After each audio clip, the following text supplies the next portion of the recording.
I hope you guys are doing well. Ranzo here. You guys have been asking about this video for quite some time now, but I've been shying away from making a video like this because I felt like the internet has so many videos, so much information about what's taking place right now in the world in regards to COVID-19. So I never wanted to add to the noise, so to speak, right? But you guys have been quite persistent. So because of that, I've decided to do this video. I know it's quite long, but let me give you an outline as to why that is, so you can find what you need in the video. So we've interviewed a few people across Asia, namely Vietnam, China, South Korea, Singapore, and Japan. I'll give you my take on my experience at the end of this video. So in Japan, I'll share that, and my journey from Japan to Singapore as well. I'll share that experience with you guys at the end of this video. So if you're interested in hearing the experience from one of these countries more than the other, I have written a comment down below, right? And I've pinned it to the top. So down below in the comment section, look for that pinned comment. There are timestamps that leads you to different sections of the video. So if you want to hear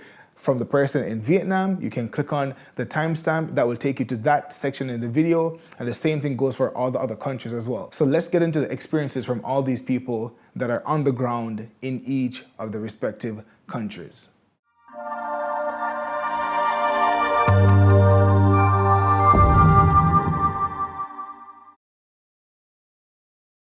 So Richard, thank you so much for joining me, this evening. So you reside in Daegu in South Korea, right? That's correct, yeah. Okay, and you said it's the epicenter of the coronavirus outbreak in South Korea. Tell me, what is it like on the ground living there right now? Okay, Renzo, thanks for having me once again on BEJ. Way back in January 20, the first case was recorded in South Korea about this COVID-19 infection. Yeah. And it happened that here in Daegu, where I reside, the majority of the cases were being recorded here in Daegu City.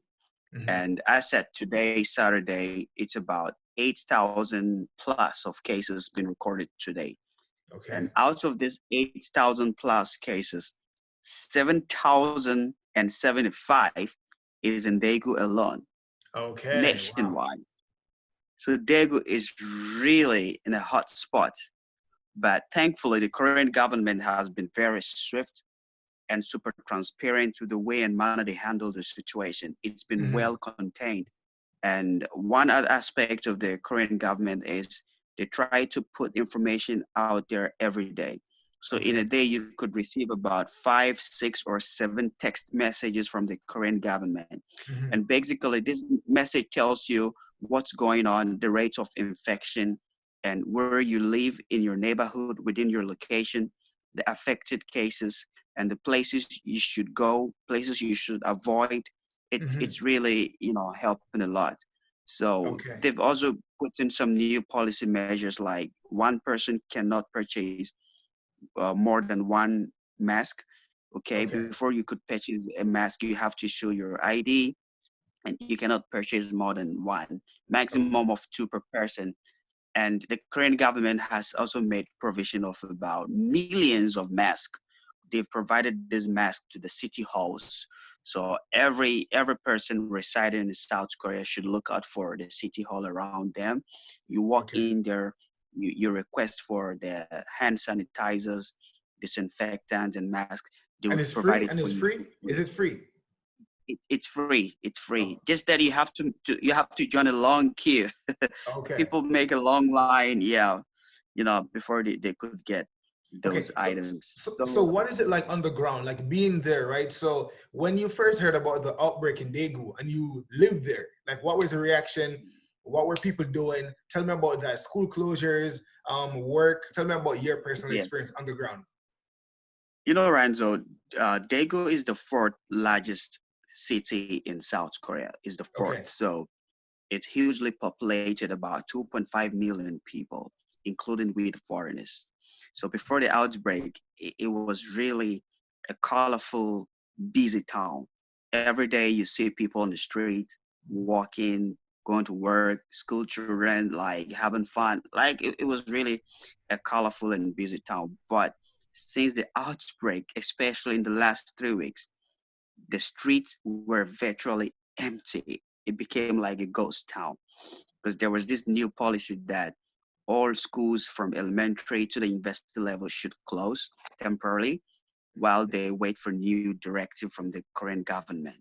So there are no schools, private academies have closed down, companies are not working, and things were slow. Outside was very empty, and you could walk and feel like there's nobody around you. Just until this week, people started to come out because now Okay. it looks like here in Daegu, the situation is well contained and the people have new sense of confidence. So some restaurants are now reopening, cafes are reopening, but same time they are being cautious. Wherever you visit, everyone is in a nose mask, having their gloves, having their disinfectants, and things are bouncing back gradually. But first, when I heard it as a foreigner here in Daegu, I was really scared to death. That's the truth. Because Okay. what I thought was kind of an issue limited to the Wuhan people in China is now spreading across here in Korea. And it went to no other city than where I live, Daegu. Hmm. So I Hmm. was like, damn, can I also get this? So I should be on guard. Hmm. And I was also confused as to whether this disease, this virus is airborne. That was Okay. my fear, but it happened that it wasn't airborne, and you could get it from like people who are infected, coughing, sneezing, and you get Hmm. more closer. So while I get to know it and I was well educated about how it spreads, then there was this sense of relief. And one huge factor of relief was the fact that no African or black person has been infected so far, because there is this rumor that the African genetic composition is so resistant to the virus. That was a relief factor. But then I thought twice, like, who knows? There is always a first time, regardless of, black or Africans not being infected. I should still be on guard and make sure that I go through the precautionary measures. So those were the But few that things of how hasn't I been felt. verified though, right? That hasn't been verified, That even though that people are saying hasn't it. been verified yet. Okay. So it's Yeah, just like it's a it's it's rumor. It's just just a a rumor. rumor. It's a Okay. rumor. That's right. And even I have to add this: there are lots of other blacks or Africans who are kind of celebrating and jubilating about the fact that no black has been infected yet. People shouldn't take pride or sense of joy in this, Hmm. because the other people who are infected by this virus, this is the time we have to sympathize with them and be more sensitive.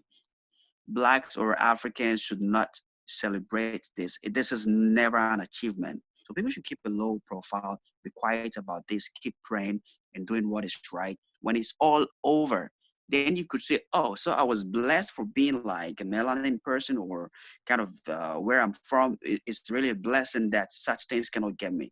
When it's all over, before, people should make noise out of this, It's but not like now. so you're saying that people shouldn't celebrate prematurely. That's right. That's Because my I point. guess Yeah. because most of us don't know what's going on. We're still in the midst of it, right? So we don't really know what the next month will look like. So okay, so how long were you out of Man, work for? I was out of work for a week, Okay. but in the following week, which was the second week after the outbreak, Mhm. it looks like we got to know how we can protect ourselves. We got Okay. more education. So our company decided that everybody should come to work, but you put on your nose mask or cover, wear your gloves, have your disinfectants with you. And when you get to the entry point of the company, there is a huge alcoholic disinfectant, chemical that you have to use before you Mhm. enter into the office. And when you Okay. get to the office, the keyboard and the computer that you use, you have to wipe it all with a cloth, soaked in this alcoholic disinfectant chemical. You soak it in, you clean your table, because we are told that the virus could even settle on surfaces like tables, desktop, keyboards. So we do all this cleaning in the office. Mhm. Then, before the outbreak, we used to have lunch together as staff. But ever since then, nobody eats together anymore. You have to eat separately. You bring a lunch box from home, and during the break time, you separate yourself and you eat alone. No handshake, no getting too closer to each So other. no Like, things socializing. are really tight. Yeah, no socializing, man. Things are tough. Yeah. Okay, so Yeah. do you know any foreigners who have contracted the virus? Honestly, no foreigner that I know of, irrespective of race. I have Okay, friends who are Africans like me, blacks, Americans, Asians. Friends that I know of, none has been infected yet. So no foreigner that I know of has this infection. No, not yet. okay. Yeah. So on the road, right? So everyone is wearing gloves and masks. Like every face you see is covered. Yeah. Yeah, like a ninja. Okay. Every face is covered. And before this outbreak, Koreans really love to put on the nose mask. I Yeah. mean, the mask because they have this air pollution problem, Okay. the yellow dust. And it was just like a tiny proportion of the population that used to do that before the outbreak. A lot Okay. of people never bothered to put it on. But since this outbreak, you would never see, even you could meet your next door neighbor or a friend of yours, and you would pass each other because it's like they are covered in masks. So I Okay. wouldn't know this is Ranzo walking around because yeah, you Yeah. all covered up. Yeah. So that's the trend now. Yeah, So do like you a see new more fashion in town. Okay, so do you see more people on the road now walking around? Because you said previously when it first came out, it was like a ghost town. Is it different now? Do you see more people going out, like going to restaurants, socializing? Is it the same or has it improved? It's improved. It's way different now. Okay. Okay, now people are walking all over. Okay. All over. It's really improved. The weather is so good. So it looks like they are kind of fed up. They're tired of staying indoors. So you see Okay. most of them walking around, taking a walk. Yeah. So now it's better than before. It's way improved. Yeah. Okay. Okay. That's good to hear. I was talking to someone from China, and the person was Yeah. saying that most people that like foreign workers, like teachers, they were struggling because they can't work and they're not being compensated. So some people can't pay their rent and stuff like that. Do you know of anything like that happening in Korea during the school closures, etc.? Okay. Here, exactly so. Schools have closed. Even some of the classes are being taken online. Okay. Okay. And let me add this, the outbreak, even in China, happened right after the Lunar New Year holidays. Hmm. And majority of foreigners who reside in South Korea are Chinese nationals. They Okay. have that record, huge population. So most of them went back to China for the Lunar New Year holidays. And most of them are students and they have to Mhm. get back to school. But Okay. because of this outbreak, there's this ban on flights entering into South Korea. As at today, today is March 14, right? Yeah, I believe so. Okay, so today about Yes. 130 countries have restricted air flights from South Korea or coming in South Korea. There is this restriction. So a lot of Okay. Chinese people are stuck back home and they are taking classes online. Okay. So friends that I know of who are working, they've also been laid off. But They've been so laid far off. nobody has complained like it's just that they have to take a temporary break without pay, Okay. So how are without they pay. managing? How are they managing? Because I know people in China are Well, struggling. mm, I cannot really say for them, but like Okay. they're not being paid, and it's like it's a mutual understanding. Okay, Okay. nothing is going on. Businesses have collapsed. The economy Mhm. is going bad. Okay, your company CEO or the boss of the academy where you teach is going through a hard time. So Mhm. why would you demand for Mhm. on a So salary do for work do you're they not know? doing? Do they know when they'll be compensated? Is there a deadline, like maybe from April the 1st or something? They can look forward to maybe returning. No, yeah, there isn't a clear deadline or confirmation of where and when people would be paid. Just Okay. that when the situation is well contained and classes are to resume, those who teach would go back to the classroom. But it depends on everybody. Some are being paid on monthly basis, weekly basis. So if your break happens to fall within the outbreak, that is when you'll be affected. But it could Okay. be that before the outbreak, the end of the month was already there, your salary is intact, so it Mhm. wouldn't be affected. So it's kind of relative. It's different from everybody. Okay. Yes. Yeah, Okay. So it different sounds like cases. Yeah. Yeah, it sounds like it's a dilemma because no inbound Yeah. flight nor outbound flight, so they can't travel, so they're not getting money within the country, and they can't leave to go back home or They anything. can leave too. So Yeah, it's like a so trap. like unless you have saved some Nowhere money, to or you go. have friends with money or something that can help you, people are gonna struggle. Hopefully, this thing is resolved, expeditiously. So Gary, you are located in Beijing, China, right? And we all know that coronavirus, according to the news, began in Wuhan, China, right? So you're in China right now, Yep. Beijing, right now? Yes, I'm in Beijing, China. Okay, so tell me about your experience. What has that been like, man? Like, I know you have a lot to share. Insane would be like the first word I would have to say, and misunderstanding. So when this happened, I mean, this happened early in December. A lot of people think that it happened around January, but the fact is that it happened in December. And they had these little inklings, because you know about things in China because they're very well knit community, well knit place. So people communicate a lot, and they have a lot of things that is going on, and you're like, oh, I heard about this going on.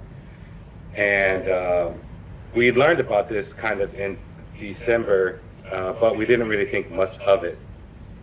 Then I went on vacation, came back, and that's like towards late December, you started to hear a little bit more about like something going on. And it was just like, what the heck is this? But it's like, oh, it's nothing. It's not, there's nothing to worry about, right? So then I went on vacation over to Australia, do a couple comedy shows, and then come back. And when I came back, as I was before I was coming back, they were like, "Yo, you shouldn't go back." But they told me I had to go to work and it'll be over with within I'll be going to work in probably January 15th or something. While I was there, I got friends that were messaging me on WeChat, and they were showing me the doctor out of Wuhan and the nurse out of Wuhan, and how they were trying to get the message out. Okay.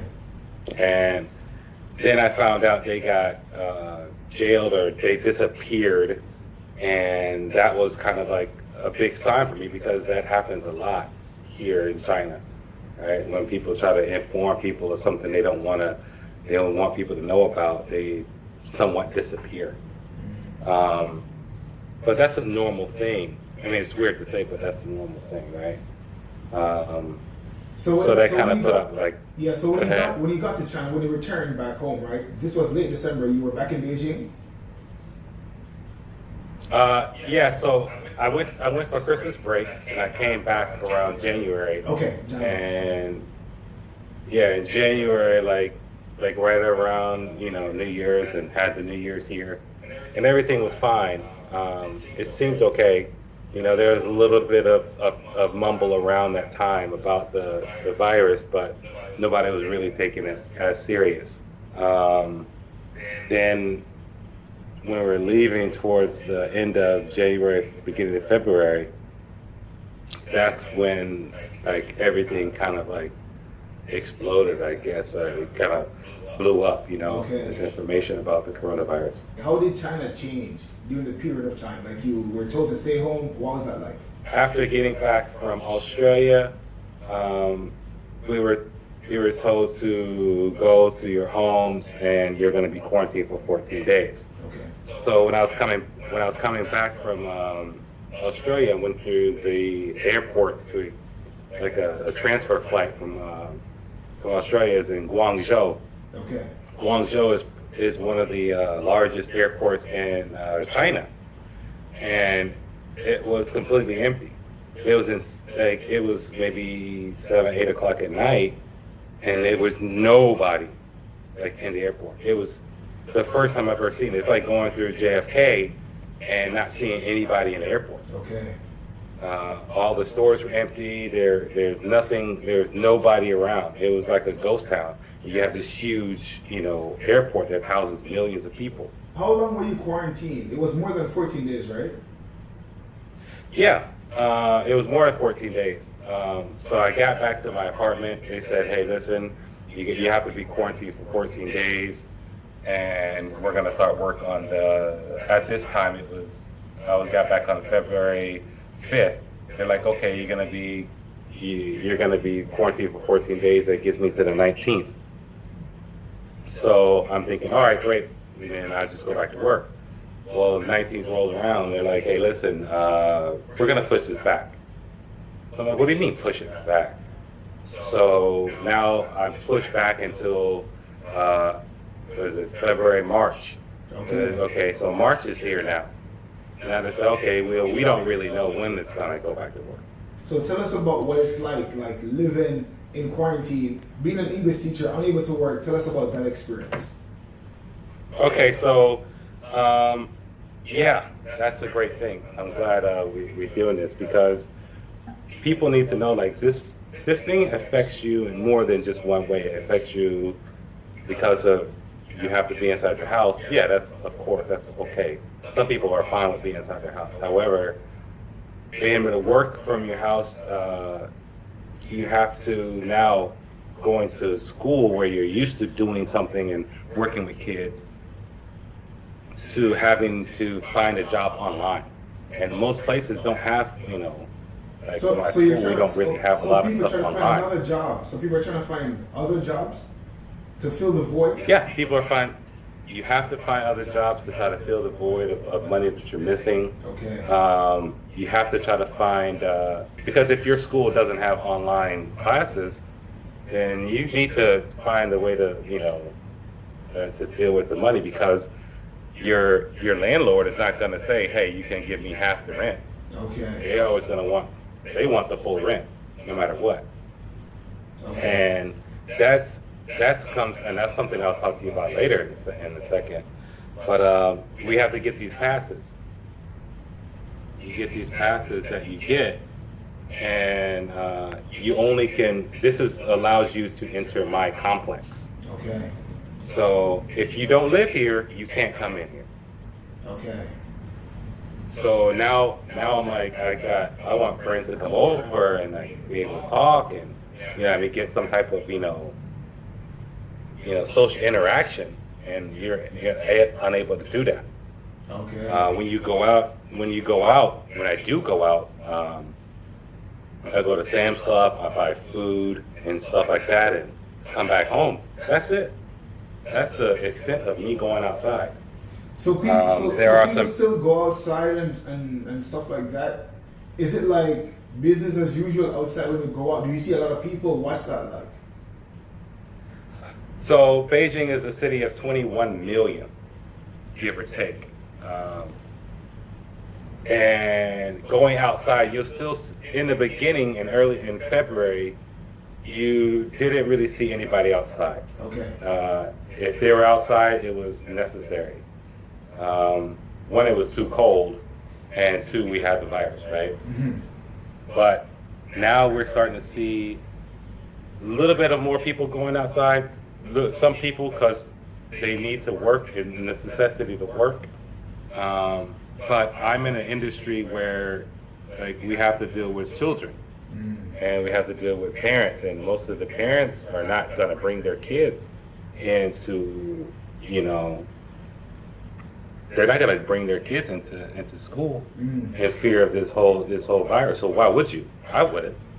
I talked to some of my parents, and they tell me like, oh, we're not going to go back to school until end of April, maybe June. So now we're looking at no work. So in the beginning, goes back to what I was saying earlier. In the beginning, we start off, the company says, okay, listen, we're going to pay you half of your pay. Okay, fine, I'm good. That gets me through this month and maybe next month.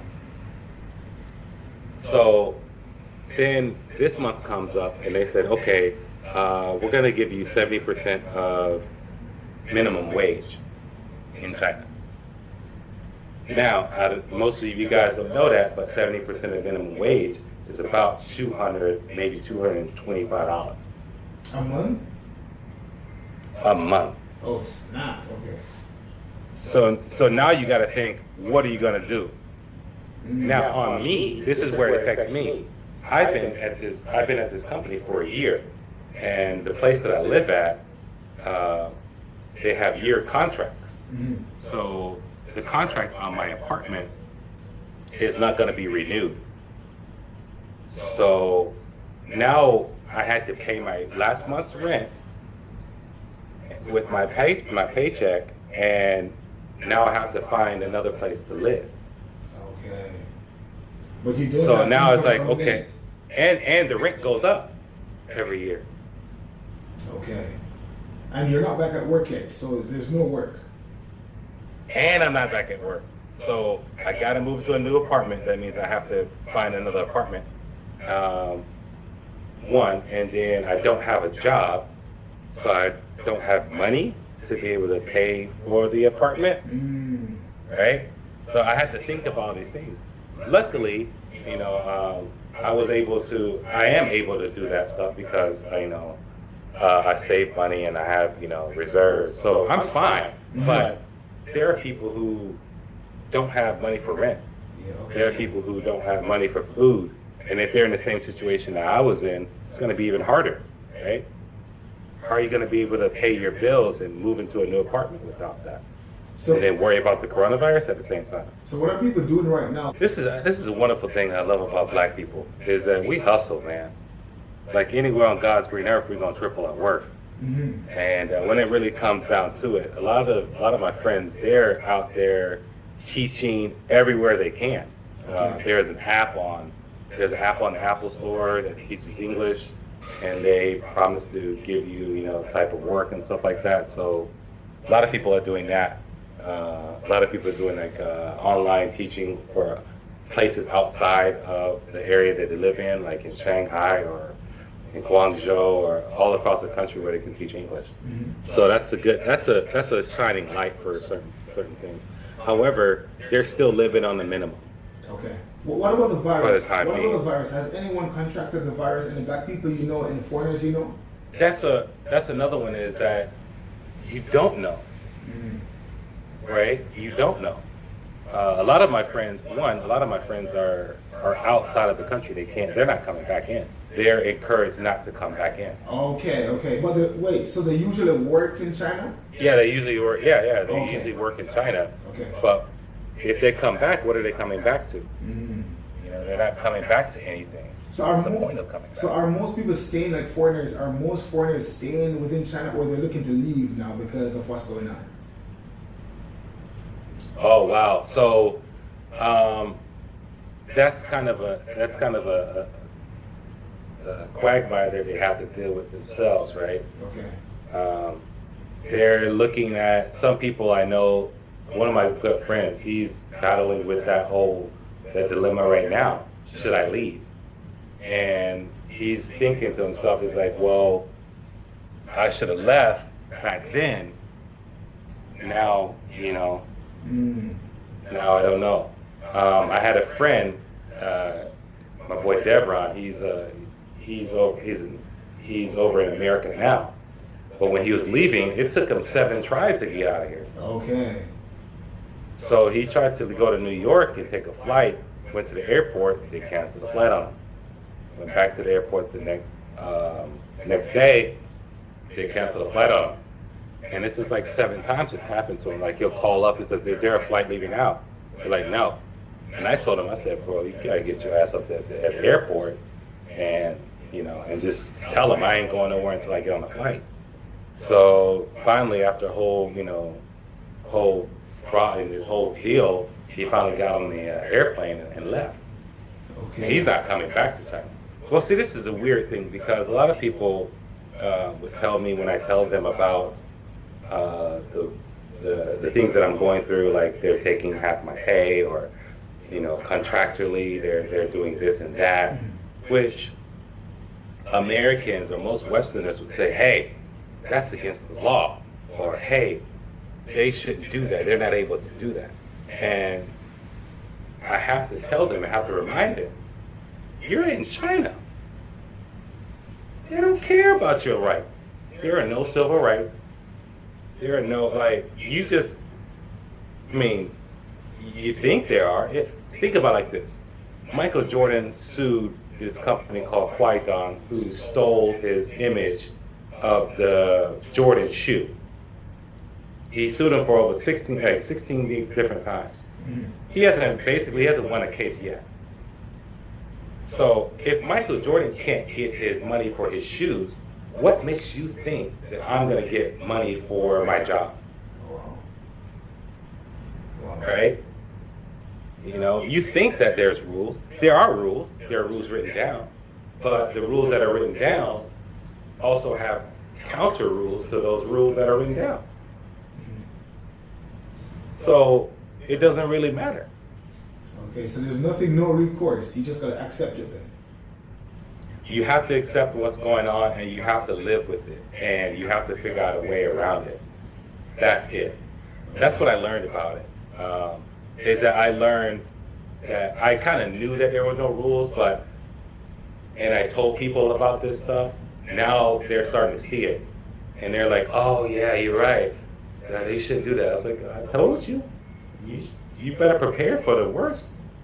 Okay. And so living before was fine. Like you go to work, you can movement is fine. You go anywhere you want. It's just the only thing about it is that it was a movement. It was a lot more people out. There was a lot more. It's funny because like this coronavirus got people to wash their hands, you know, and have more hygienic ways, because before it wasn't like that, right? Okay. Like you have a lot more people and like and spitting everywhere and digging at boogers on the train, or you know what I mean. And I'm not talking about guys. I'm talking about full grown ass women. You know, I see girls on the train sitting there picking boogers and flicking them. You know, and now it's like this coronavirus came around. It's like, oh, now you guys want to wash your hands. So what about freedom of movement? Freedom of movement right now. So can you like travel within China? Can you go out? Are there accustomed people? Is it mandatory to wear masks, gloves in public? It's mandatory to wear a mask. If you don't wear a mask, you will be ostracized, or people will look at you funny. You see these videos of people getting smacked, or people getting, you know, like handled or told to do certain, accosted for not following the rules. I know that it could happen, so I just protect myself against that happening by wearing a mask. One thing was there are some restaurants that were open recently and are open now, and a lot of foreigners have been going to them. So because the social interaction is it's something that you need, right, to keep you sane. So some people have gone to local bars, and a lot of people have gone there, but they go in, you check anywhere you go, they're going to check your temperature, and they're going to check your head, and that's fine. And when you're out in public, you don't want to cough, because people are like, you know, you start coughing, like if you cough like people are like, okay, you know, they're looking at you like, you all right? If you're in China, understand that the rules that you think may apply don't. So you need to take care of yourself a little bit better, or better than most. How do you think people can do that? Even people in the How can people do that? Because I know some people are thinking about moving to China now, and some people would say, well, we know what type of country it is. So, like, anything new, maybe. Like, if someone is considering going to China, should they still come? Like, what should they do? So I think I talked about this in the video we did before, like about you making a lot more money in China. Which is true. So once you start making more money, you need to start saving more money.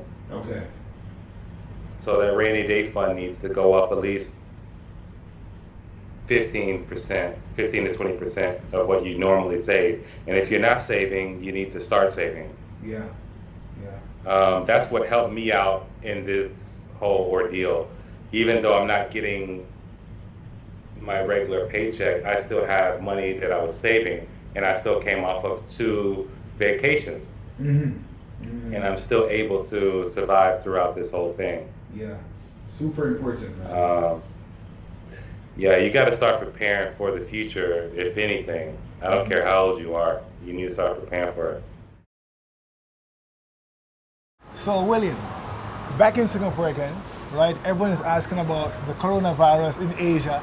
What has that been like for you in Singapore? I gotta find my mask. Look, Corona's a huge deal, but you know, as the Singapore MOH, Ministry of Health, said, that you only need a mask if you're sick, just to keep people from also maybe potentially catching your cold. Doesn't every sneeze and every sore throat and every cough doesn't mean you have Corona. But people think so, though. No. Only if you know, are displaying symptoms of being a little bit ill, wear a mask just so that you're not infecting others, and you know, quarantine yourself. You know, work from home, and you know. But what has it been like on the ground, living here in Singapore? Like, are businesses being closed? Yeah. Are people staying home and working? What is that? Not at all. Not at all. Actually, I would say, in terms of, I mean, and this is actually published. I mean, Singapore has been seen as the example, the ultimate stellar example of how to handle coronavirus. I mean, Singapore's contact tracing stuff. So what they're able to do is keep everybody updated. They have mobile applications. Also, at the same time, they are constantly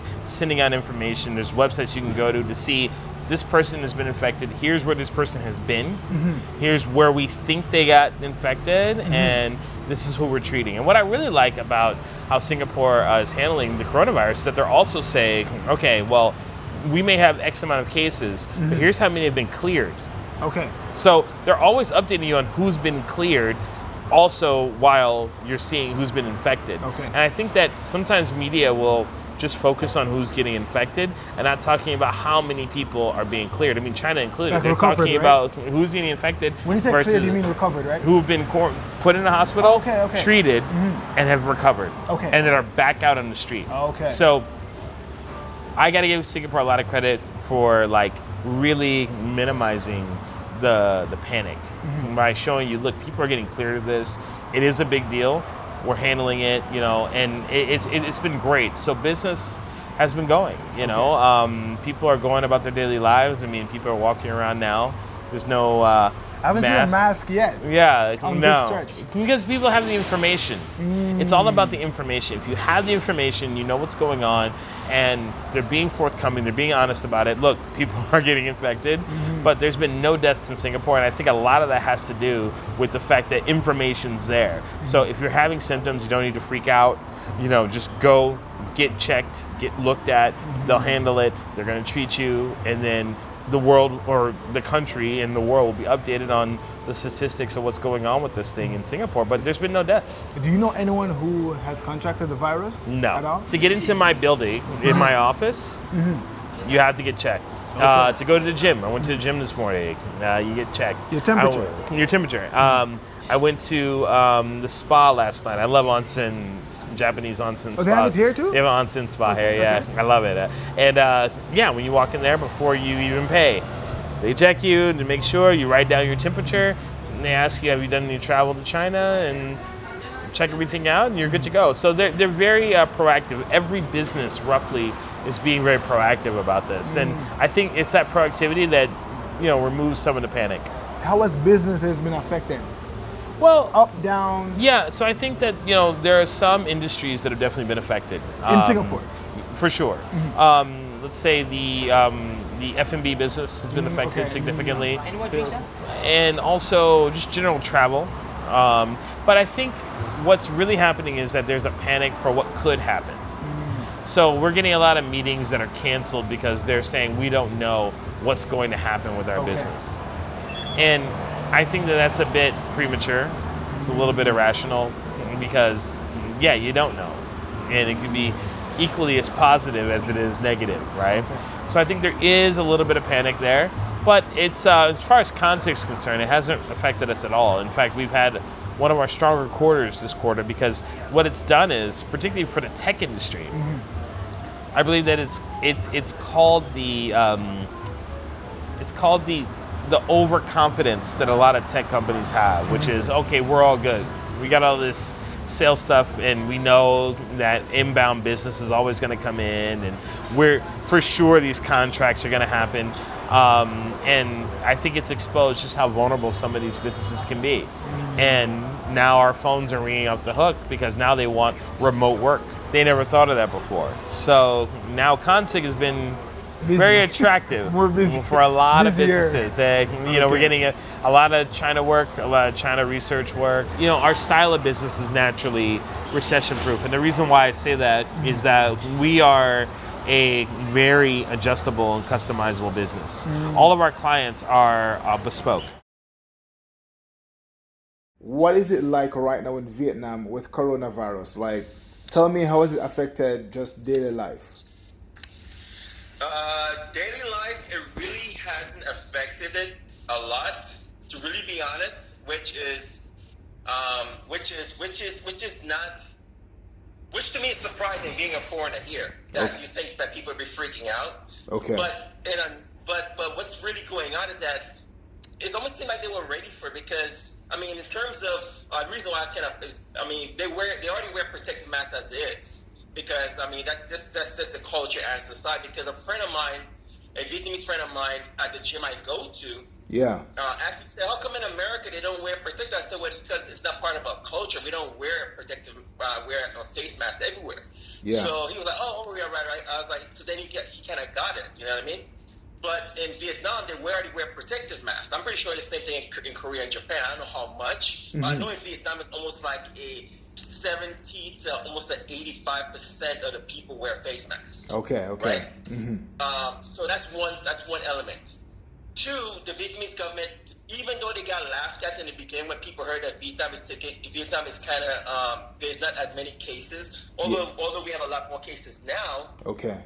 People kind of laugh. I heard the news that Vietnam, the cases in Vietnam in terms of coronavirus, Vietnam is doing such a great job, but people are laughing. But the funny thing is they are doing a great job. We have limited cases here due to the fact that they took steps and measures before it really got to this point where now I saw that the World Health Organization has now made it is considered to be a pandemic, right? Which is pretty bad. Yeah. But the thing is, Vietnam already took that steps 2 months ago. They closed all schools down. Okay. Shut down every single school. Okay, months ago. 2 months ago. Okay. So people in Vietnam, like teachers, like a lot of the we call it here the backpacker teacher, the teachers that come to work in Vietnam and party. So that's their job. That's kind of how their income. That's where they get their income from. They're pretty much backpack, travel, party, whatever. Yeah. They're kind of like the teachers, right? So now the backpack teachers don't have jobs. So that's the only problem we're having right now in Vietnam, is that a lot of the backpackers, don't get me wrong, there are some expats here who live here like myself, who also teach, who are also out of work. You know what I mean? Okay. But the thing is, the thing is, that's where a lot of people are getting here. Because I have my buddy in Saigon. He's like, look, I live here. He's been living here for almost like 3 years already, and he hasn't been to work in 2 months. Okay, wow. So, and does he get that's a problem. Does he get paid or no? He doesn't get paid? There's no pay. He's not getting paid right now. He does actually get paid because he does have what he call a passive income, because he does have a teacher recruiting / consulting business on the side. Okay. So he's getting paid off to the side, but there's not a lot of expats doing that. So there's not expats who are just teachers and who are just kind of floating through. Like I said, we call them backpacker teachers. They're just kind of passing through for 6 months and then they're gone, kind of thing. Yeah. So basically, those are the guys that right now that's hurting a lot because they don't have any job.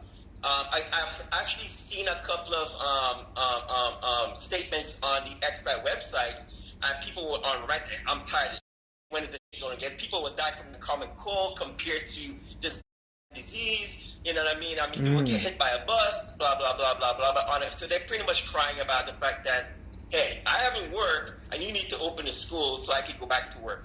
Matter of fact, there was a lady who posted that there were 2 South African guys. When she said South Africa, I was like, well, they're Africans, right? But it was actually 2 white South African guys stiffed her they stayed at her house or apartment Mm-hmm. and ordered like 6 months worth of rent or something like that. And Wow. I read that on the expat website. So she's kind of looking for them right now because they said that they were supposed to be getting paid from their school, but they haven't got paid.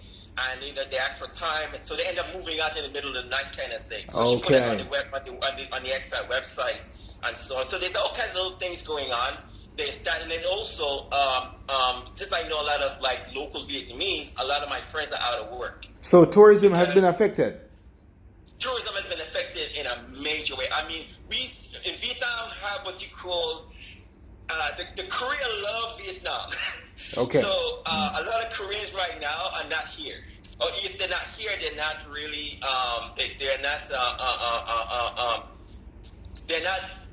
From what I understand, through the grapevine, from what I understand, if you're Chinese or Korean, you're not getting in. You're not getting into any hotels. Okay. You know what I Okay. mean? Because of the situation. So on You know the what I mean? so on the ground, are there people outside? Are there less crowds and activity? Yeah, less crowds, less. I mean, even me myself, I used to kind of go down to like a lot of the areas and kind of hang out. I haven't gone anywhere. I literally stay, and I kind of make my little runs here and there. That's during the daytime. Mhm. Put on my face mask, kind of thing, and I kind of go out there and do what I need to do and come back. So basically, yeah, a lot of people have stepped up their game. I mean, stepped up their responsibility in terms of protecting themselves, Mhm. staying home. I mean, people cook here anyway, but people cook at home. So you have a lot of people that's cooking at home. Even me right now, I haven't really cooked at home since I left America in 1 year. Okay. Now I'm cooking at home. Okay. I'm cooking at home. So I'm cooking. so what kind of businesses are affected that are closed down? Schools, for instance. All the major attractions like Bana Hills is a big. Bana Hills is kind of pretty much Disneyland. It's the Disneyland of Vietnam. Okay. Bana Hills, and it's here in Da Nang. I mean, we actually have more attractions here in Da Nang than anywhere else in Vietnam. Okay. So all of our major attractions like Bana Hills, a lot of the big touristy areas that people go on are all kind of like shut down, or either very what do you call a skeleton crew, which means just minimal workers working to keep the place afloat, clean, whatever. In terms of schools, literally, we are approaching almost 3 months. 3 months no school. Literally all schools are shut down, and all teachers are out of work. Literally, I mean, private schools are shut down. Public schools are shut down. How do they survive though? How do they survive? On savings, right? People are kind of like they're surviving, but they're not surviving because, like I said, some of my friends who do work at some of those hotels and some of those major attractions have no work. So they're kind of like skimming it right now. I mean, if they have a savings, fine, but I'm not sure what they're doing for work. I mean, one of my friends is actually working at a coffee shop, went from working at an insurance company to now working at a coffee shop. Okay, just to get by. Just to get by. So because there's no customers. Okay, You know, everybody's kinda like, so can people fly in and out of Vietnam right now? no, I heard that Vietnam banned actually most flights from Europe. Okay. And probably even I'm thinking maybe America, but I'm not sure about that. Has any like black people or foreigners contracted the virus that you know of? No, I haven't heard anything. Only thing I've heard of, because here in Da Nang we had that one girl that everyone talked about, that hit the news, that one Asian female, Vietnamese female. Mm-hmm. She's from here in I believe it's either it's Hanoi. She was from Hanoi, but here in Da Nang we got two people with two cases, but I heard they were British people from England. Like I said, it's Vietnam is taking huge steps in terms of handling the situation, and people from America now are telling me they're going crazy in America in terms of a lot of the supermarkets and a lot of the like Costco's. What about that in Vietnam? Like, do you guys have like hand sanitizers, toilet paper, alcohol? Everywhere. I mean, literally, you can't find it because people have bought literally boxes of it. Okay, so I have maybe 15. okay. I mean, I just to keep in stock, just in case. I mean, in terms of face masks, I've always had a ton of them. Mm-hmm. So I have like the expensive one. This one I have right here. This one's like $20 almost. Okay. And But that one came with a lot. It's very more specialized. You know what I mean? So I bought that. I have a couple others that's more specialized. But then I have a lot of that's the regular face, the surgical. Let's call it the surgical mask. Mm-hmm. I have a couple of those. And so yeah, people. I mean, but now, well, the funny thing is, I'm gonna tell you a joke. Joke is that I was when we ran out of hand sanitizers, literally. I was going crazy. I was like, I need to get more, right? So I asked my girlfriend. I said, hey, do you know anybody? Because she's local to me. I said, do you know where we can get some? She was like, well, let me make a couple phone calls. Next thing she said, well, there's a guy that's in the house. There's a guy up. He got an address, right? Yeah. So we drove to this address. Literally, I'm like, okay, is this a house? Is this a shop? Is this what is this, right? So we drive this. It's a guy with a garage with boxes of sanitizer selling it pretty much at over market value. so I was like, so I'm there and I'm like, should I buy this or should I not buy it? And it says on the bottle with a label, Corona, it says Corona Protected. And I'm like, what? Anybody can make this label. And I'm like, what is it? Is it water? Is it water but mixed in with vinegar? What? I'm not sure. Wow. But I got mine was like 80,000. Normally you can find it for about 15 to 20. So that's to tell you how much more it was. Wow. It was 80. But here in Vietnam, we are definitely. I mean, this to be honest. I'm walking up the street and people that know me, they'll see me and be like, hey, they're literally saying. I mean, they can't speak English, of course, but they literally point at me. He's like, hey, Minbao. So I'm like, oh yeah, I got it. I just took it off. I need to breathe because I wear it, but sometimes I just need to take it off. You know what I mean? And it's because it's like I feel it's somewhat claustrophobic with it on consistently. Yeah. Understood. So I take it off just to get some fresh air, and then I put it back on. So when they saw me, they actually saw me without it, and it was like, hey, put it on, man, put it on. Matter of fact, again, I actually went to the mall just recently, 2 days ago. Before I could walk into the mall, security guard stopped me and checked me before I actually. When check, you mean check your temperature? Yeah, I check my temperature and everything before I walk in at the mall. Okay. They're on top of things. So that was actually pretty cool. I actually made a post about it on my Facebook. I was like, hey, this is actually pretty cool. They're taking steps.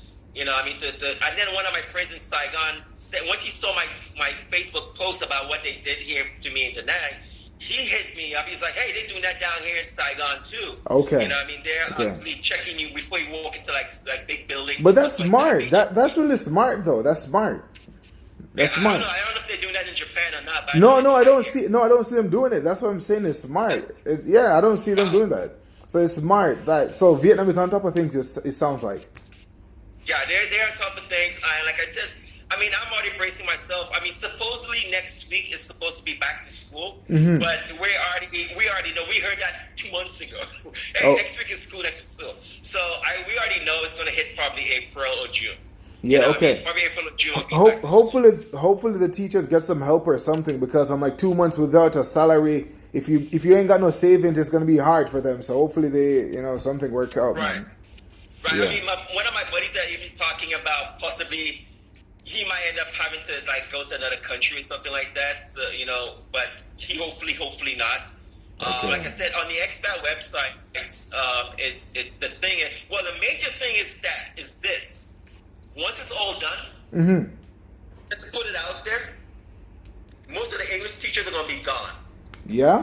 Once this whole thing is done, the next problem, the problem Vietnam's going to have after that is all the English teachers that was here that didn't really survive. Didn't survive the waiting period are going to be gone, because they're not going to have money to pay for rent. Yeah. So they're either going back to their home country, or either they went to like a cheaper country like Cambodia or something like that. Okay, so I see. Yeah, that's going to be the drawback to teaching English in Vietnam. So one of the people after our interview that I talked to, I told him, I said, look, he's planning on coming here. I think he was planning on coming here sooner, but I said, wait, hold up a minute, maybe in June, come in June, be much better, because if you want to teach English, that'll be the best time. And plus, there's going to be a onslaught of teaching positions open. Okay. Because a lot of people would have gone back home. Okay. because of the situation. Okay. So how is it going in South Korea? For me, it's going good. Yeah? Care system great, and they've been very proactive. So I'm good. So what is it like on the ground? So like outside or like you've been in your house the whole time for the last what, 1 month or 2 weeks? Pretty much, I've been in my house since February 15th. Mm-hmm. So like a month. Yeah. So before the government pushed back school for a month, my school told me to stay home because it was our winter break, so there weren't any events. Mm-hmm. So I would just death storm. But because of the virus and like I don't know, they were just like, it's okay, just stay home. It's okay. So before it was official, I was already staying home. Okay. So do you know any black people, has any foreigners or black people contracted the virus that you know of or? So personally, no. But I live near the military base, and I've heard one family near the base caught it. Someone on the base caught it? That's what I heard. Now that is through like my Korean translation Facebook update, so that might not be 100% true. But that was something I saw going on that big. Okay, so have you left your house at all for anything? I have. I've been grocery shopping. Okay, okay. I had like cabin fever, so I just went to like a cafe. But in a month, I think I've left my house 4 times. 4 times. And you wear like, you got mask on, do you wear goggles, gloves, like what's it like? No. Wait, so you don't cover up? So when I went to the grocery store, the taxi driver, he was like, oh, you need masks. And I was like, okay. Well, 1, they're like sold out.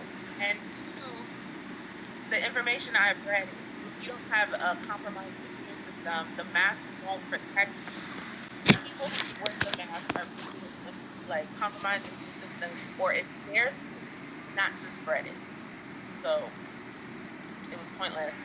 And the ones that they like, sell that are sold out, they're not the medical grade ones that can protect you anyway. So a lot of people walking around in masks that aren't really doing it. Aren't functional?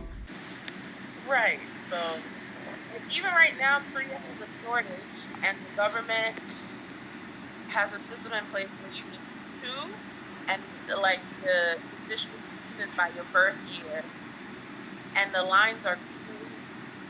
So it's just I don't leave my house, so I'm leaving that for people who have to go to work and still interact. So I'm not trying to. So when you're on the road, right? When you go out those 4 times, is it crowded outside or it's like a ghost town? What is it like?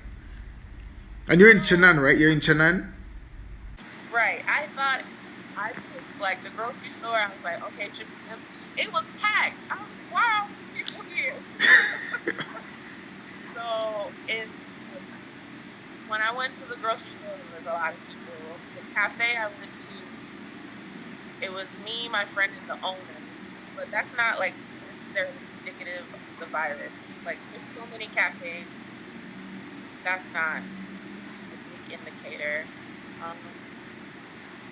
I know a lot of like the restaurants are posting like they're doing delivery because people eating in has like gone down, so they're losing a lot of business. Yeah. I haven't really seen that. Again, I'm not leaving my house, but I've seen a lot of Facebook posts about like, please support local restaurants, please order takeout, stuff like that. Okay. So does it seem like Korea, does it feel like, apart from being home, does it feel like it's normal business as usual, or you sense a massive shift? So I sense a shift because even before Korea as like a government took like these drastic steps, there were like a lot of little things in place. Like one of the things like a lot of Americans complain about is Korea bathroom clean. have like soap, and if they do, they have like one bar of soap that looks like, I'm not even touching that. Like I'll touch something worse. So like everyone noticed like there was now all soap in all the bathrooms. The elevator, like in my building, now has like a hand sanitizer thing in the elevator, like tapes. Yeah. In the thing. So you can see like a lot more health measures were put in place. So that's really important. Can you find so? Mm-hmm. Business as usual. But Korea is a country that they already wore masks a lot, so it wasn't that big of a change. So can you find masks and like hand sanitizers at the store to buy and stuff like that? Masks I have not seen. And hand sanitizer, I'll be honest, I didn't look to buy it because I have soap in my house. Okay. Because I was talking to someone from Daegu and they were saying like it's like some places is like a ghost town. Because I get Daegu is like the center of one of the breakouts. So yeah, they were shut down a lot as a city, a lot more strict than the rest of the country. So like my city, it's been kept like real low key. We've had like 60 cases. okay. But we first recovery like this week, so they made like a big deal out of that. Mm-hmm. Okay. So are teachers out of work right now, right across the board? Yes. So right now, public school. The government pushed public school from we were supposed to start March 1st. Okay. And tentatively, we're starting March 23rd. Okay. So I work for the public school, so I'm being fully paid for my month of at home. Okay, good. It all by school. Some schools are making their teachers still come in and sit. Okay. But luckily, my school was like, stay home. So thank God. If you have made it this far in the video, well, congrats, thank you. Now you'll hear my experience about, life in Tokyo and my trip from Tokyo to Singapore. Right, so let me just start with the trip, and I'm going to keep this really short as I possibly can. So coming to Singapore, of course, the first thing I had to do was to make sure that there were no travel bans on Japan. When I went to the airport in Tokyo, they asked me if I'd been to any of these countries. Of course, I just listed them: China, South Korea, Iran, or Northern Italy. Of course, I told them no because I haven't been to any of these countries in the last 14 days. They checked me in, boarded the flight. First of all, the airport seemed pretty normal to me. I never noticed anything that screamed pandemic for me. Went onto the flight. Was it emptier than usual? I couldn't say. Right in the waiting area where you wait to board the flight, it seemed like there were a lot of people there. In terms of people wearing masks, I never saw a lot of people wearing masks. I saw a lot less people wearing masks. Maybe 1 in 10 people were wearing a mask. On the plane, same thing. Some of the flight attendants had masks on. I can't recall if everyone did, but I did see some wearing masks.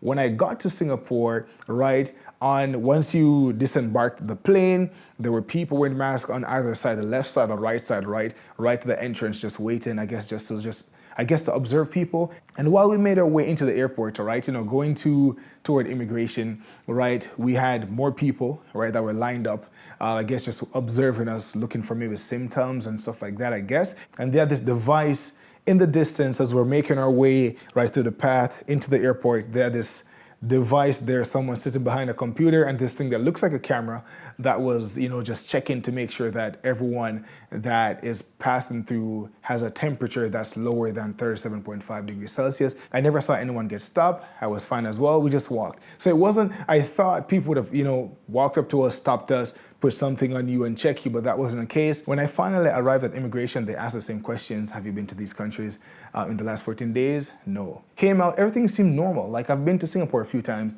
Everything seems normal. Again, only a few people, very few people were wearing masks. Got to the hotel, that was where I noticed the first difference, where they asked me again, have you been to these countries, right? And the difference was on that list, Japan was also on that list. Right, so in addition to China, South Korea, Iran, Northern Italy, Japan was on the list. And of course, you guys know I reside in Japan, so I had to say yes. I'm like, okay, yes, I live in Japan. And then because I said that, they had to check my temperature, and it was 36.3 degrees Celsius, which is normal. If it was 37.5 degrees Celsius or higher, then I would have to be sent to the hospital and further tests and checks would be done at that point. But of course I was fine.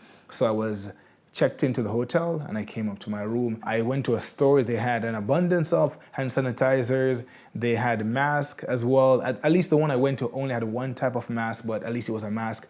And they also had toilet paper. So the shortages that are going on in some countries and what I experienced in Japan as well does not seem to be in existence in Singapore, right?